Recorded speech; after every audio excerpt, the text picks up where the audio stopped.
اب مسئلہ یہ ہے کہ کتنے ہار پہننا جائز ہے اعتکاف سے نکلنے کے بعد؟ ہاں جی، ایسے ہی جب عمرہ کر کے آپ لاہور ایئرپورٹ پہ اتریں گے، کراچی ایئرپورٹ پہ اتریں گے، بمبئی ایئرپورٹ پہ، دلی ایئرپورٹ پہ، کتنے ہار آپ کو پہننے چاہیے؟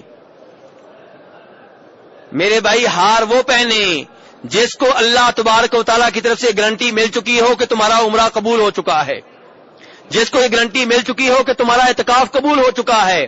میرے بھائی، جو خطرے میں ہو وہ ہار کیوں پہن رہا ہے؟ وہ پھول کیوں پہن رہا ہے؟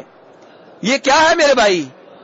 صحابہ اکرام کے بارے میں تو یہ آتا ہے والذین یؤتون ما آتوا وقلوبهم وجلۃ انہم الی ربہم راجعون، فرمایا کہ وہ لوگ جو اللہ کی راہ میں دیتے ہیں، جو بھی دیتے ہیں، دے رہے ہوتے ہیں، دل کانپ رہے ہوتے ہیں۔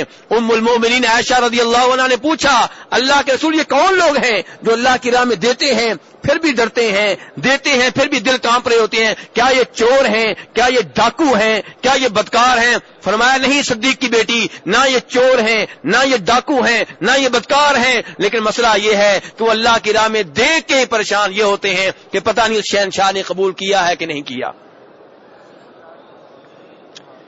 میرے بھائی، عبادت مکمل ہونے کے بعد بھی اللہ سے معافیاں مانگے، یا اللہ جو کمی کوتاہی ہوئی ہے معاف کر دے، یا اللہ یہ ٹوٹی پھوٹی عبادت قبول کر لے۔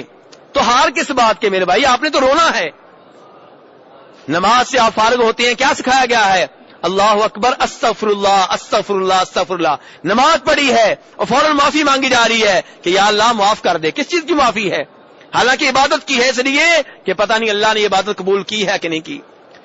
کتنی مرتبہ ہم نماز میں ہوتے ہوئے نماز سے باہر نکل جاتے ہیں تو اللہ سے معافی مانگی جاتی ہے، حج کے بعد بھی یہی صورتحال، اللہ کا ذکر کیا جاتا ہے۔ تمام عبادات کے بعد میرے بھائی اللہ سے ڈرنا چاہیے، رونا چاہیے۔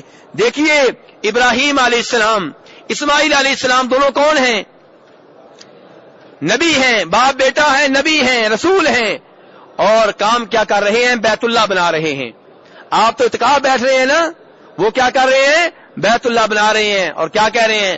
ربنا تقبل منا انک انت السمیع العلیم، یا اللہ یہ نیکی قبول کر لے۔ نیک عمل بیت اللہ بنانے کا، بنانے والے دونوں نبی، جو بنایا جا رہا ہے وہ بیت اللہ، اور اللہ کی منت کیا کر رہے ہیں؟ اللہ سے درخواست کیا کر رہے ہیں؟ یا اللہ قبول کر لے۔ اللہ نے قبول نہ کیا تو ہم کیا کر لیں گے؟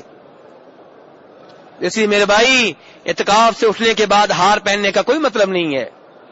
یہ جو اتنا استقبال ہوتا ہے اس کا کوئی مطلب نہیں ہے۔